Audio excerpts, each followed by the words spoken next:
Hi, and welcome to today's webinar, Social Media for Scientists, Science Communication for the Web.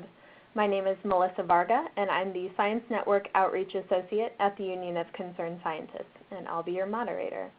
Today, our presenters will discuss science and social media, most importantly, the whys and hows of using social media effectively.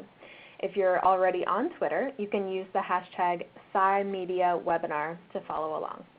After the presentation, there will be time for you to ask our panelists questions at the end. But before we get started, please note the chat box that's on the side of your screen where you can send questions to our presenters or to Danielle Fox, who is helping out with the technical side of the webinar today. Feel free to send us questions throughout the presentation, and we will get to as many as possible at the end.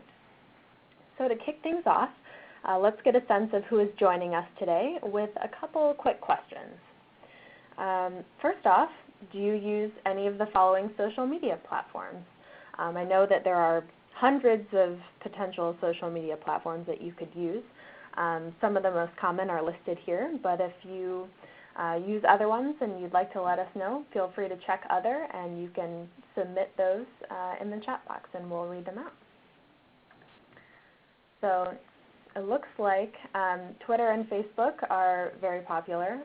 Unsurprisingly, LinkedIn is as well. Seems like a lot of people are on ResearchGate too, which is great for sharing information about your research and articles. Just a couple more seconds. I'm going to wait for a few more people to chime in. But all in all, it seems like everyone is engaged with social media already in some form, which is excellent. All right, so our next question is, what are your biggest concerns about using social media as a scientist? Maybe you just don't know where to start, maybe you're a little overwhelmed or think it takes too much time. Maybe your concerns relate to rules about what you're allowed to tweet about or share at your workplace. Feel free to send us your thoughts. You can share your comments in the chat box if you wish.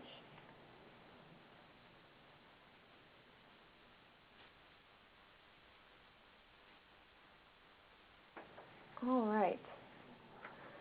So it seems like being taken out of context is definitely a major concern for folks, and hopefully we can address that concern and some of those other ones in the following presentations. With that in mind, I'm going to hand it over to Katy, who is going to talk about getting started on social media. Katy is the Online Engagement Manager at the Union of Concerned Scientists. She runs the Twitter and Facebook presence for UCS.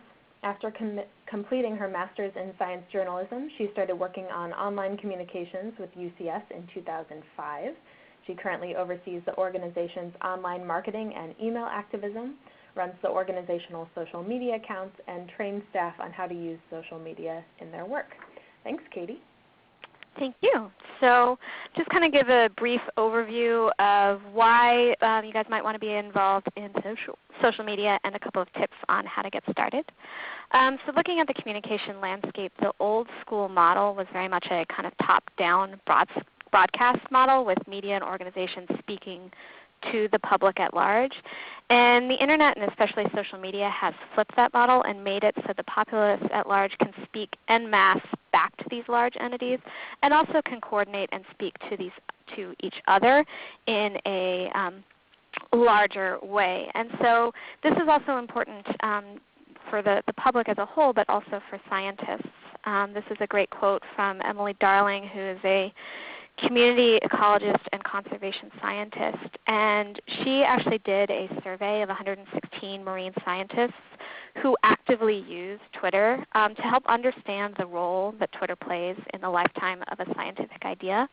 And while they were looking mostly at Twitter, you can see how it would apply to social media at large. And this is one of the things they were talking about as far as the life cycle of a scientific idea. Is you have that initial idea, you have discussion and collaboration, experimentation, and so on and so forth. And you can see how that shifted communications model of having access to the public at large or other scientists in different arenas could fit into some of those stages of the cycle as far as when you first have that idea and you want to discuss, you want to find new collaborators.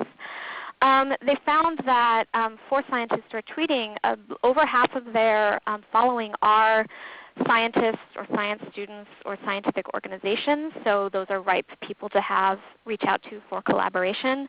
The median Twitter following was 730 times larger than the median university department size. So it just opens up a much wider audience to reach out to for collaborators. And then when you're getting on the dissemination and outreach side, you actually have direct access to non-scientists, the general public, and can reach out to them as well. You can also reach out to some important individuals who are actively using social media and Twitter. So this number, 47%, that's the number of journalists who are tweeting as of 2012.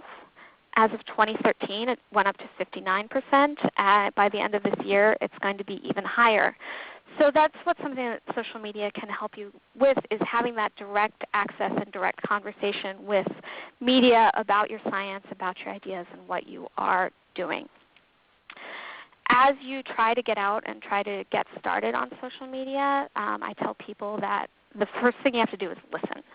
I call it kind of cocktail party rules. You wouldn't walk into a dinner party and immediately start talking about what you want to start talking about. You would walk in and kind of get a read of the room, see what the different pools of conversation are, and then kind of go up to a group and hear what they're talking about, and then start presenting your thoughts and your ideas. So find different people who you are interested in getting their ideas and connecting with, and listen to what they're talking about and who they're talking to, and then enter the conversation. And the way that you can find people, there are lots of different ways. People in your network are already using social media. So for instance, this is my business card, people's email signatures. They're going to have their blog addresses. They're going to have their Twitter handles and things like that. So you can find direct connections with people you're already talking to or connecting with. Google, just look up the person's name and add Twitter or add blog or something at the end of it, and you will find where they are and what they're active on doing. You can find science blog aggregators like Science Blogs, which will have individual scientists who are hosting their own blogs on an array of different issues. And you can either work to try to get your own blog on platforms like that, or even just engaging in the comments and engaging in the conversations there is a really great kind of first step into figuring out that two-way conversation that is social media. And then of course you can welcome to come over to our blog and talk to our scientists and experts and the Science Network members that we have who are doing guest blogs there and having a conversation with there. There's also annually lists of top scientists who are on social media. This is, I believe this was either Time or Business Week did a list of 50 scientists. So find the big names who are on this. Oh, actually this was in Science Magazine, sorry.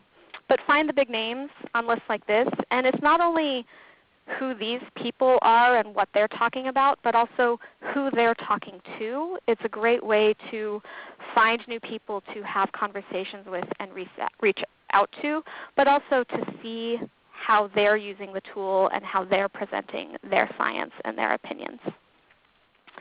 A couple things to keep in mind as you're getting into social media is to do not feed the trolls. It's kind of internet parlance for being careful of the conversations you engage in. Doesn't mean you shouldn't respond to anybody who disagrees with you, but you want to respond calmly and constructively to valid criticism and inquiries about your work, but avoid getting pulled into debates with people who only seek to waste your time. Also know that there is no delete on the internet. This is a whole website devoted to deleted tweets from politicians. So once something is published, it's published, and even if you've deleted it, somebody could have taken a screenshot or have tracked it in some other ways. So if anything gives you pause, do pause before you hit publish, and it's just kind of give yourself that gut check. Reach out to somebody else to see if there is a kernel of why you might be having some concerns about what you're about to post. And then tap into resources. We have a great resource, Scientists Under Scrutiny, which will help you find ways not just on social media but as a whole of how to do your science in the new sphere of public engagement. And then also we have resources for early career scientists and an old Google Hangout. Participate in webinars like this to really engage on the issues.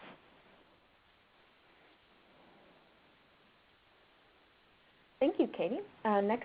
Speaking next is Liz Neeley, the Assistant Director of Science Outreach for Compass. She creates and leads science communications trainings for faculty and researchers around the country with special emphasis on traditional and social media. Liz is currently based in Seattle and is affiliate staff at the University of Washington, where she teaches science communication for PhD students. Take it away, Liz. Thank you. Hello, everybody. So I wanted to focus on some of the practicalities of finding time to do social media for science communication. And for me, this comes from the 5 years or so I've been teaching social media to researchers, from graduate students all the way up to very senior faculty members. And so in my experience, I have to admit, I have made the same mistake that many of our friends and colleagues make when we talk about these tools.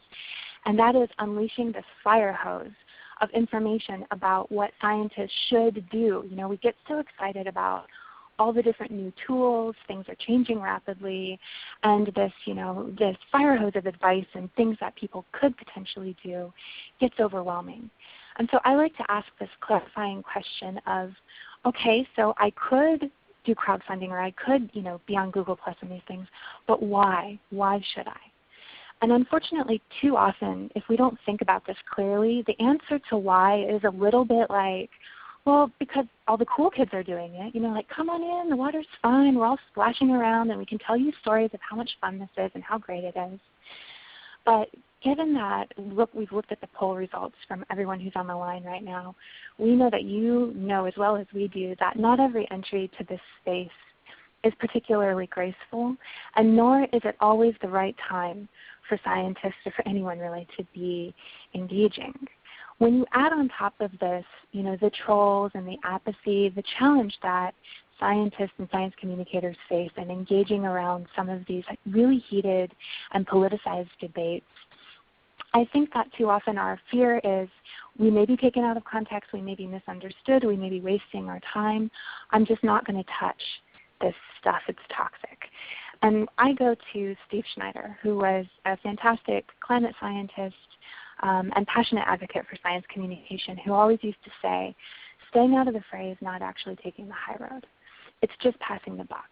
And so the point here is that if scientists refuse to engage in these online conversations because of the fears they have about the risks, there are sort of two equally unpleasant alternatives.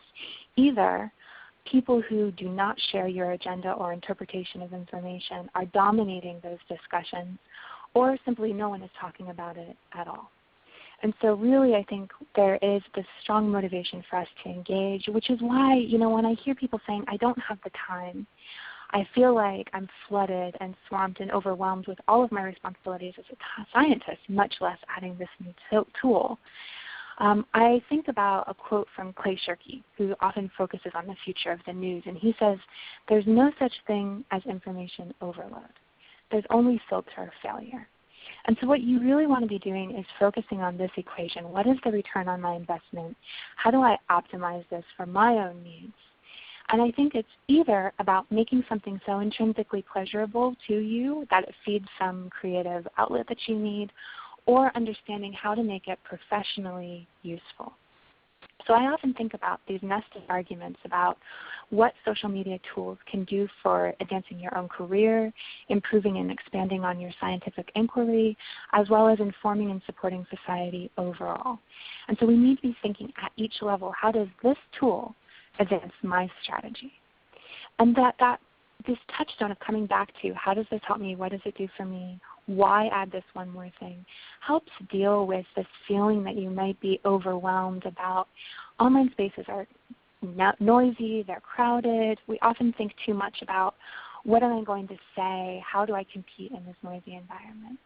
And so in the middle of creation and consumption, we have to think about our ability to curate as well. And so in your workflow of adding a new social media tool or dealing with the information that flows out of it, we're each going to have unique fingerprints of how much of our time is spent in these different bins. And that will also probably wax and wane over the course of your career or the ripeness of a research project. But I like to think of metaphors from animal behavior and communication. That's what my background is in. And so the kinds of questions I have when new scientists are thinking about these tools are you going to be sort of a primary producer where what you really want to be doing is sharing a new thought or a new finding? Do you want to be somebody who's more like a rotifer? You're out there consuming what's available online.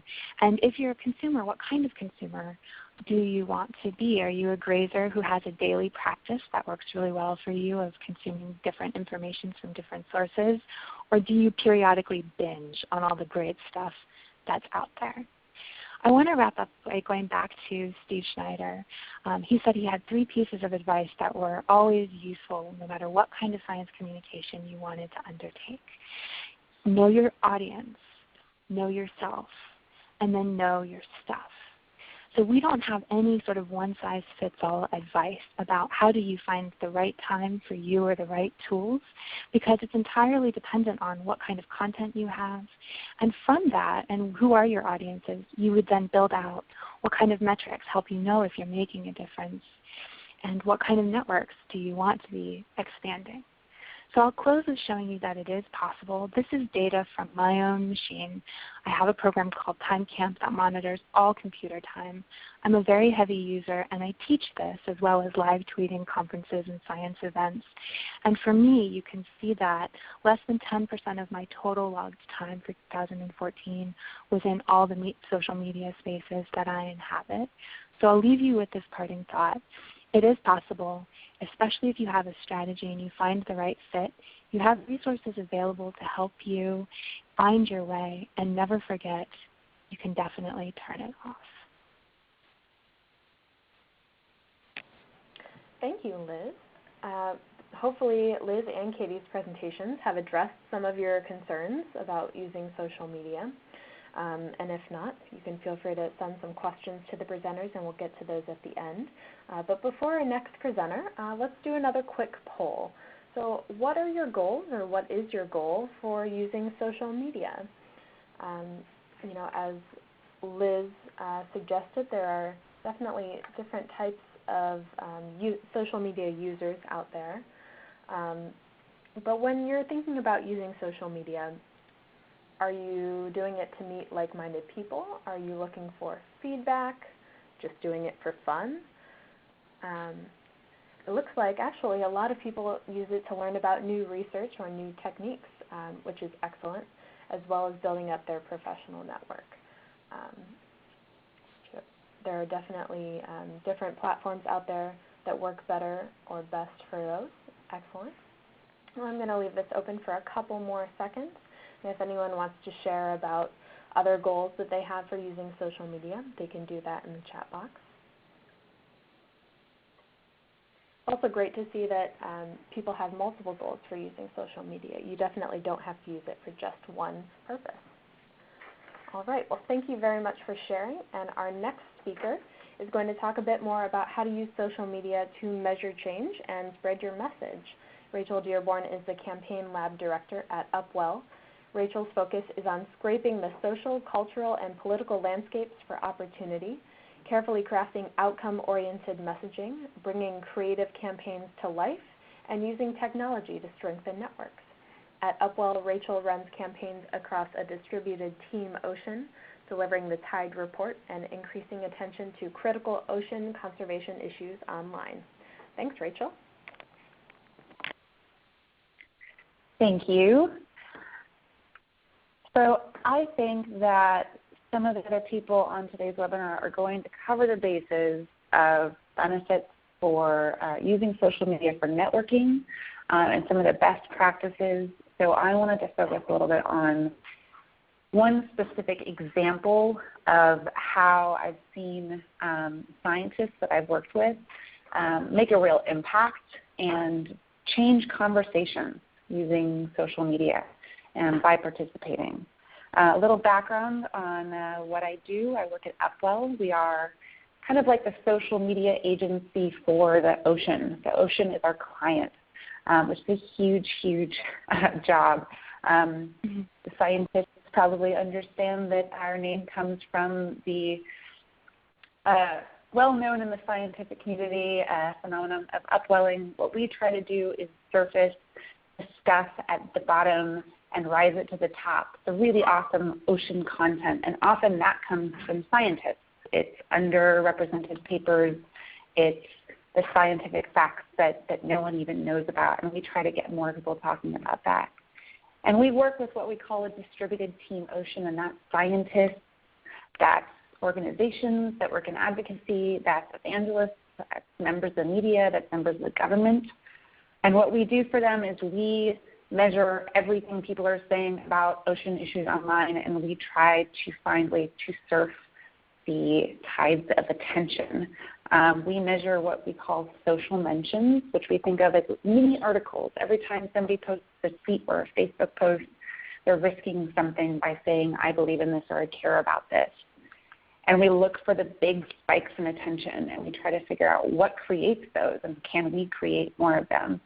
And not just that, if there's a spike happening, should we surf that spike? And what we do is we look at all these different ocean topics, and we measure all the different social mentions about them. We measure everything from tuna to sharks to dolphins, issues like overfishing and marine protected areas. And as you'll see on this graph, which is somewhat difficult to read, sharks are pretty high compared with other issues. And what really surprised us is that there is one moment every single year where the shark line eclipses every other line, and it's actually not visible on this screen. It extends 3 times above this, and this is information from 2012. And that is Shark Week. And we learned that the internet loves sharks, but most of what's being talked about is not conservation and science. And really, Shark Week is the biggest bump, and as we all know, it's not the most science-oriented TV programming. And the most influential people are Discovery Channel and not the scientists. And we saw that the Shark Week conversation was growing at a rapid pace. This is data from 2010 to 2013, total social mentions. And we dug in there and we tried to figure out, is it people being scared of sharks? Are they sharing this information? And we found that it's really just a fan conversation. People love sharks. So at Upwell, we tried to figure out a way that we could get everybody together to try to fix the no science, no conservation problem. And we held what we call the Sharkinar. We've now held 3 of them. It's much like this. We gather people from across Team Ocean. This is just a sampling of the types of organizations that were represented on our Sharkinar this August before the 2014 Shark Week. And time and again, we just hear the same fear. I don't want to participate in a conversation that looks like this. This is the type of programming that Discovery puts out. I don't even want to touch, fake science with a 10-foot pole. And, I don't blame them after something like last year's Megalodon show, where 71% of people filled out a poll that they believe that the Megalodon is still out there in the ocean. Answer is clearly no. And if we look at the data, the backlash, the science, this is crazy and wrong, was actually a fairly small slice of the overall Megalodon conversation. But when we looked at how it was being talked about in popular media, it was rather different. What we found is when scientists got involved, and we encouraged everybody to get involved last year, and that small slice was actually quite bigger than the previous year. The science gets attention, and the news media was covering the backlash, the fakery, and specific scientists' complaints about it. This is just a sampling of some of the news articles that talked about that. On our Sharkinar, we give some of the same kinds of best practices that you'll hear about today, to listen to the conversation, to respond to people politely, to echo other people, to try to promote your colleagues and your peers' content and ask questions and engage. Here's some more specific Shark Week tips. It is a lot of work to engage in this, so we tell people to drink their Gatorade and get their sleep. Using humor really works, and asking for what you want. If you want to be interviewed by the media, say, I'm available for interviews. But the biggest thing is to find your voice. And I constantly run up against this fear of being a personality, and you really are allowed to have a voice. And here's a few tweets from this year's Shark Week from different institutions that are engaged in science, or different individual scientists. And each one has a different voice and a different kind of level of personality. And there we are. There's Upwell. We like to just say "Go Science" at the end of every tweet. And the superstar of this is, I'm sure many people have followed David Schiffman on Twitter, Why Sharks Matter. He's quite funny. He can be very direct, and he is a huge, huge advocate for shark science. And he is a marine biologist. He's a master's student, and he's basically positioned himself as one of the top experts on sharks. In 2013, we encouraged him and worked with him to do a Reddit AMA. It went on the front page of Reddit, and he answered thousands and thousands of questions about sharks. And this really, really made the Shark Week conversation more about science. He also posted in Scientific American about who you should follow on Twitter if you want real shark science. And here's some results from this year. We worked with a lot of scientists to get them to try to participate in this conversation. The overall Shark Week conversation dropped by nearly half, which is crazy because Shark Week and Discovery, they'll tell you something different. But the number of posts that we categorize as T-Motion posts, these are scientific and conservation-based posts, doubled. And they've gone up every year at nearly that rate. So what we see year over year, and this is data from 2012 and 2013, that the Team Ocean conservation and science portion of the conversation is growing at a much more rapid rate. And this year, as I said before, it grew 93%, while the overall Shark Week conversation decreased by 47%. And again, we saw that the scientist engagement drove media coverage, and it was to a higher degree than last year. And the people who spoke up were the people that were getting interviewed, and they got to have really great conversations with a huge fan base. So I would encourage everybody to think about what's your Shark Week. You may not have a Shark Week. There's not a lot of opportunities this big in other scientific disciplines, but I've heard time and again, there's not enough time, so maybe it's about identifying that one opportunity for you to engage. People start talking about your issue. Dive in, get your voice heard, share and share and share, and find your personality, and you can change a conversation. Thank you, Ray. Last but not least, Matthew Francis is going to tell us about some social media best practices and why he considers social media to be like conferences. He is a physicist, science writer, public speaker, educator, and frequent wearer of jaunty hats, and he blogs at Galileo's Pendulum. Thanks, Matthew. Hi. Well, I am in kind of a little different situation than many of our other presenters in that I am a freelance writer, and therefore my life is often lived on social media in a way that somebody who has a desk job cannot do, or maybe shouldn't do, but do anyway. But I hold a PhD in physics, but I have not worked in physics for some time, so I kind of can speak the language of research scientists, even though I don't practice it as much as I used to. But one thing I wanted to point out is, hang on, there we go. I've put a link to my various social media here, which you can grab if you want. But I use all of these media to different degrees, and as we saw in the poll at the beginning, people do this sort of reflexively now. We all use various social media, and we use them all for different reasons. It's not that some of them some of them are going to be more useful than others naturally, and the usefulness of those particular media are going to move back and forth in your life. So I use Tumblr. I should use it more for science than I currently do, because there's a huge audience for science Tumblr that is currently not being reached except by a handful of people. Joe Hansen is one who comes to mind as someone who really uses Tumblr extremely well. Google Plus, I'll come back to that one in just a minute. LinkedIn is one that I have, but I admit, confession time, I have not learned to use properly. So I'm going to focus instead on Twitter primarily, because that's what I use the most. So here is the results of a poll, Twitter use by academics. So this is not just science, this is just a poll of academics, and it's only 330 regular users.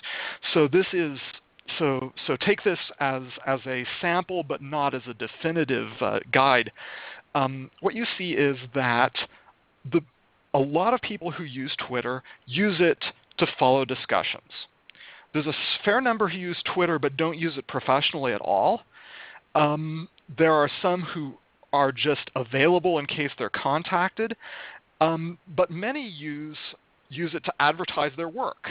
Okay, so you see post-work content. Okay, now as a journalist, this is sort of where I fall into this. A lot of what I do is to basically have a rolling conversation about the things I report on. It's my comment section rather than the comments on the pages. This is the place where I get feedback. And this may be the kind of thing for researchers as well.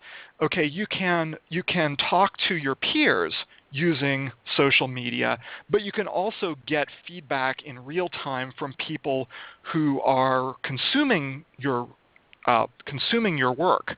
Okay, they're reading articles about your work, and they can ask you. They can talk to you. And in fact, there have been some really lovely conversations on Twitter. I've done a few. David Schiffman, to bring him up again, has done quite a few. Katy Mack, Astro Katy, has hosted quite a few as well, where they'll basically say, I'm going to talk a little bit about a particular scientific topic, or you can ask me questions about a particular scientific topic, and we'll just talk about it. We'll just talk about it right on Twitter in real time and get responses. It's a lovely way to really carry on a conversation. Now, of course, we get back to the question of, can you overuse it? And so here's, I hope you all read Jorge Cham's comic, PhD Comics, Why Academics Really Use Twitter.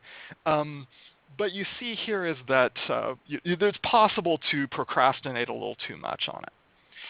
But one thing I wanted to contrast with is check the difference between the uses of Twitter and the uses of Facebook. Okay, a lot of people are on Facebook, but they don't use it professionally. So I think this tells you something very important. Facebook is not impossible to use in a professional context, but it is very difficult to. Okay, so some social media are just naturally going to be more useful than others for this. Okay, so one thing I like to compare is social media to conferences. Almost all of us who use social media do a mixture of professional and personal. Okay, ideally, in fact, your personality should come through in social media. You want to be accessible as a person. Your personality, after all, is what makes you you. But that can also have some bad aspects. Okay, so again, you think before you tweet. We've all made that mistake. We've all posted things that we ought not to. But that's perhaps an inevitable thing, but the more we think about it, the better. But you can also use these social media as tools. You can talk about conference talks while you're in them. And in fact, I use live tweeting as a way of keeping notes. What I do is I live tweet a talk, and then I go back to it after the fact and use that as the basis for remembering exactly what I did, what went on, and what we can use. And if I'm writing an article about it, then that often is the basis, and it gives me somebody I can follow up with later. I can say, this person is someone I want to talk to, and here are the questions that I would like to ask. You can also use it for discussing new papers and connecting with experts. I've been conducting, actually, as we have been going, conducting kind of an experiment on Twitter where I reached out to a number of researchers in planetary science. These are people who design experiments that go on space probes to other planets. And what I did is I asked them, what is the mission that you would dream about? If you could send a mission to another world, what would you do?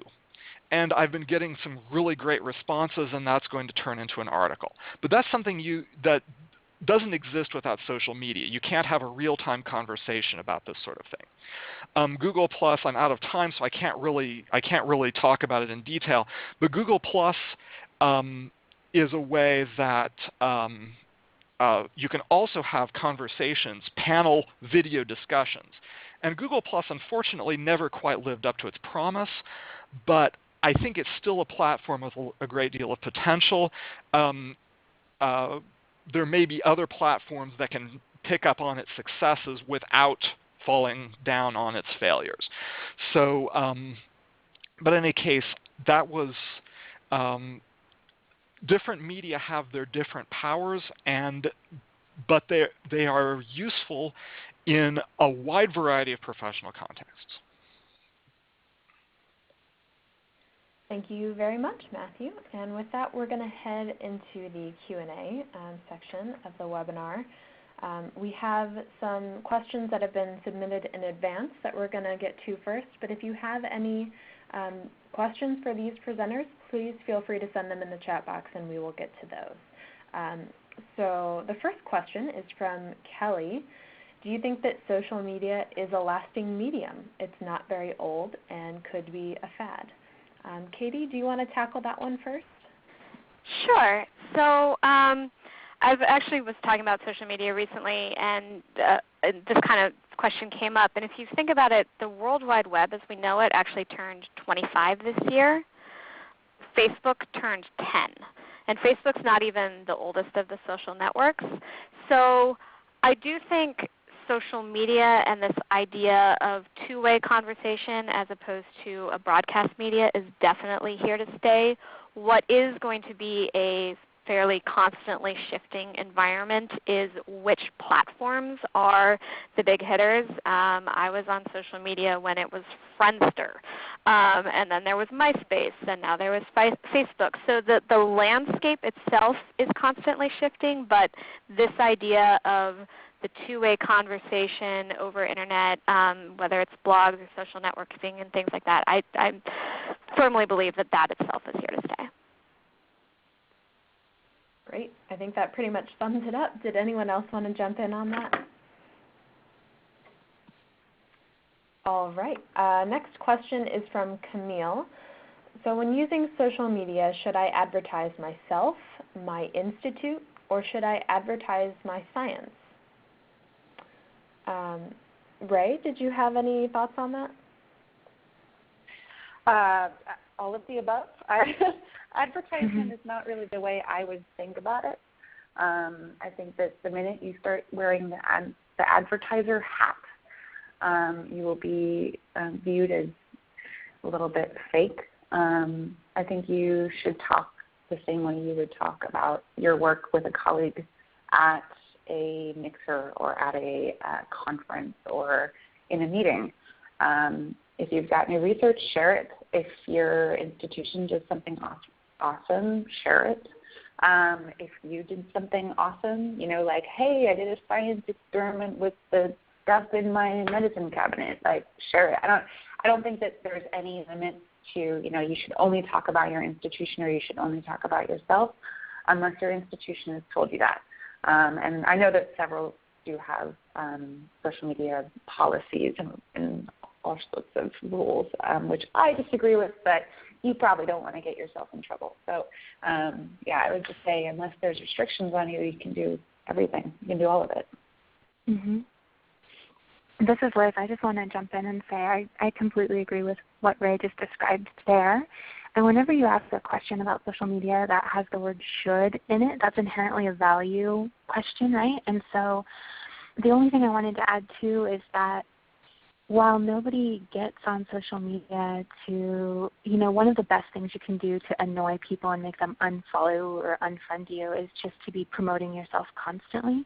I think there's important distinctions between healthy sort of self-disclosure or sharing a new blog post you have or being excited about a paper. That's all really legitimate, and we want to hear that. That's valuable to us. But just only talking about yourself or only being sort of an aggressive, rude promoter or advertiser does exactly what Ray was saying. It makes you start to sound fake and false and not interesting to people who want science content.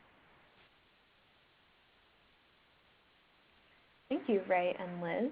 We have a question from Ralph, which I think is interesting. Is group email a social media?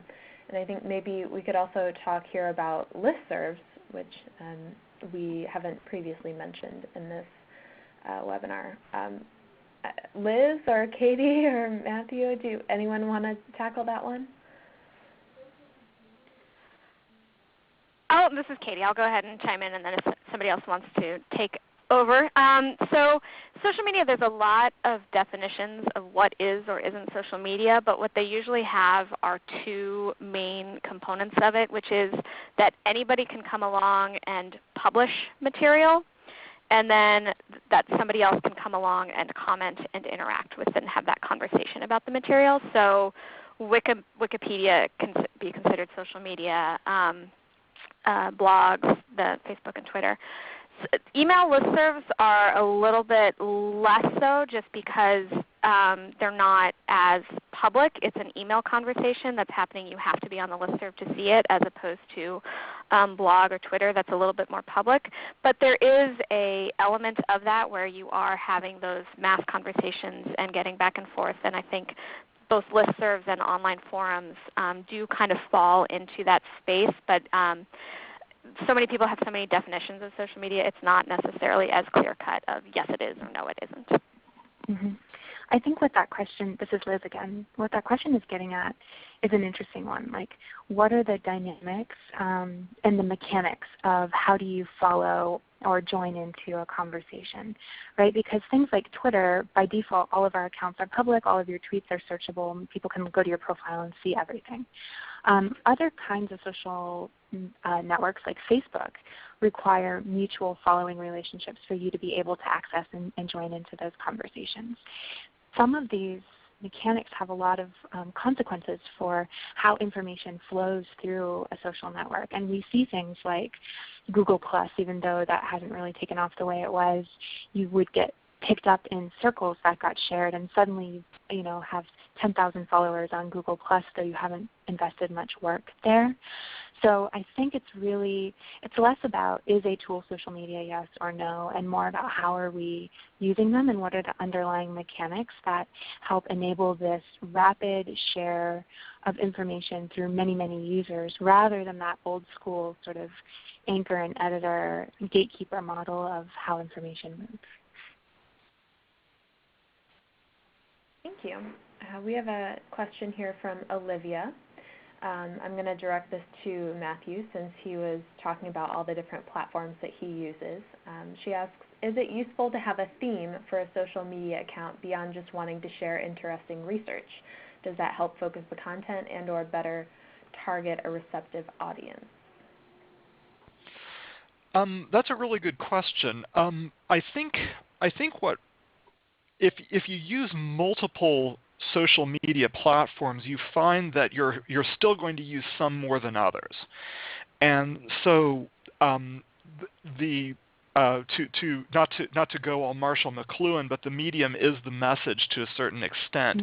Mm-hmm. The medium does shape the kind of thing you say. So I don't think it's worth sweating over to say, oh, I need to have a unified theme between my Tumblr and my Twitter and my if somebody mentioned Instagram, we haven't talked much about Instagram, but if you do a lot of visuals, Instagram would be a very interesting platform for that. But I don't think it's worth stressing over for the simple reason that the medium itself is going to a certain extent dictate the kind of message you're presenting. Be you. Try to figure out what you want out of it, and use the particular medium for that purpose. Great. Did anyone else want to chime in on that?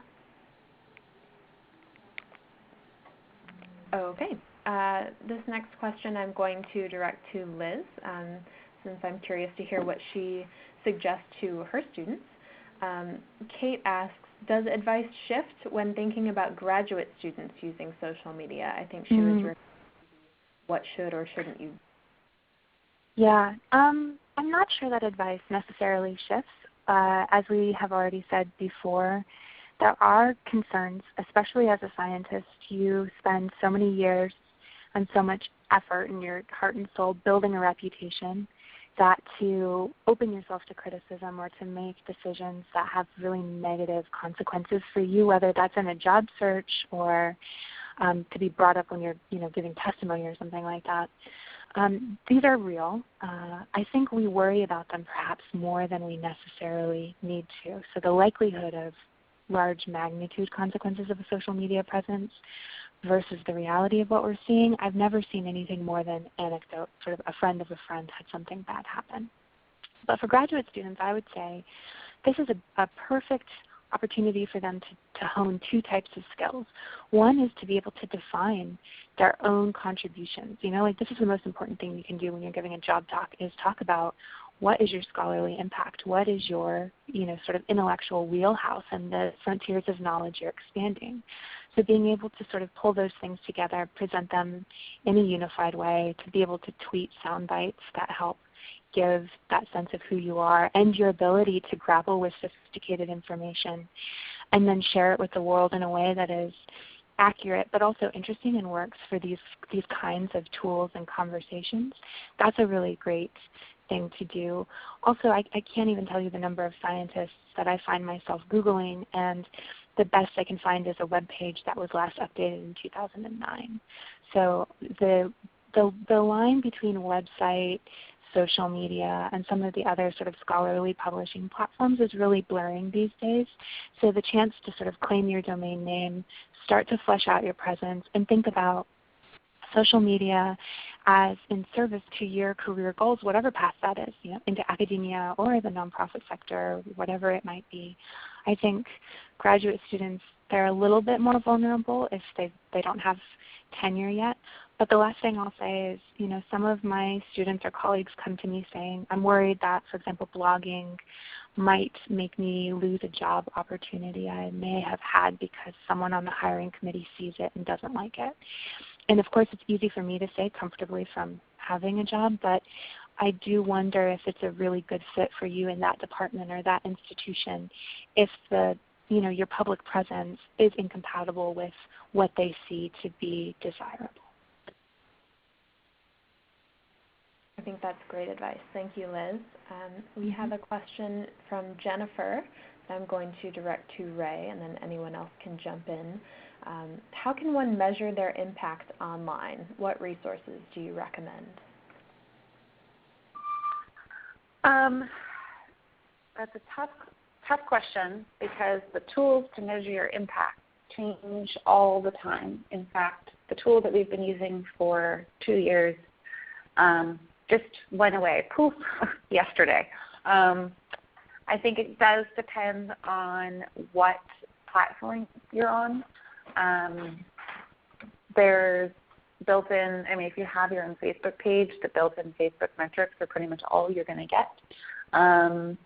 But I think bigger than what tool to use, the question should really be what you're going to measure. What does impact look like to you? So if it's, I want a lot of people to be mentioning my paper when I publish. You can go to Topsy or you can go to sharedcount.com, stick in a link, and it'll tell you how many people shared that link. If it's going to be, I want to have an engaged following, there's, different websites, Twitonomy, Follower Wonk. They tell you how engaged is your Twitter base. Clout will tell you, against other people with, on a relative basis, how engaged is your Twitter following. So I think, the short answer is it depends. I would say the first question to ask is what matters most to you.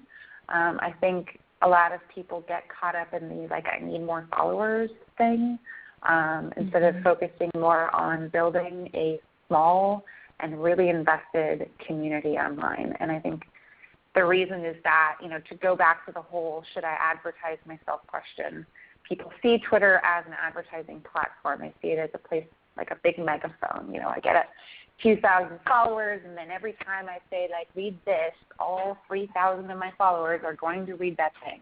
That is not the case. There's no Twitter keeps its, impressions data kind of close to its chest, but it's probably around 2 to 6% of your followers that see an individual post, fewer than that engage. So it isn't an advertising platform. It's much, much better to get into conversations with people and try to build a follower base that is your peers, the people that you want to be talking to, target them directly. And if you can get, 800 followers and they're all people in your field, I'd say you're far more successful at getting real conversation than if you just get 800 or 8,000 random people. So, figure out what your goals are. A lot of you responded that you want to use social media for networking. So if you've got networking goals, structure your networking goals and then try to figure out what you should be measuring off of that. So I don't know if that's super helpful. If you want to email me, I can send you some websites that might do the thing that you want to do. But we first need to know what you want to do. Mm-hmm. Great. Thank you, Ray. I think we're going to wrap up with one last question that Liz touched on a little bit earlier, but I'd be curious to hear what all of our presenters have to say about this. The question is from Kendra, and she asks, how do you manage social media overload? Liz, do you want to start, and then we can see if anyone else has any thoughts? Yeah, so for me, there's a big movement right now, and there's professors here at the University of Washington who are trying to teach mindfulness skills as we engage with, social media and the internet and digital on our screens and all the rest of it. So I have a little chime that rings on my computer. It's like a meditation bell, and I like to take that opportunity to pull me back to what am I doing? Am I procrastinating? Am I working? I do have that time tracker you saw, so I have explicit goals set of what I expect of myself for social media usage as it relates to both personal use and my job. So I can't cheat, and I feel like having data gives me more clarity, but I combine that with just an internal feeling of, am I getting value out of this? Am I doing things like finding links that then turn into elements of a presentation I give? Did I get an invitation to write a book chapter or to give a speech because of something that I'm doing on social media? Or am I just wasting countless hours looking at pictures of corgis? So it's an ongoing conversation I have with myself, but I also make sure absolutely that I give myself permission to turn it off. I go running, I go hiking. I am much less active on the weekends typically because while I certainly am here in a joint personal and professional capacity, I don't feel the need to be on 24 hours a day. And I'm curious about the rest of everybody on this panel, how you guys manage this too. Well, I think I'm going to go next because I have a concrete suggestion that I use. I have a program on my computer called Freedom, and what it does is it turns off my internet connection for a set amount of time. And that is a way to basically control the amount of time that I am disengaging from all social media, email, whatever that might be distracting me from the work I'm doing. Now, obviously, that has its drawbacks. If I need to refer to a web page while I've got this on, that's a disadvantage. But I find that just taking a 30-minute break, even a break as short as 30 minutes, can really clear my head and help me cope.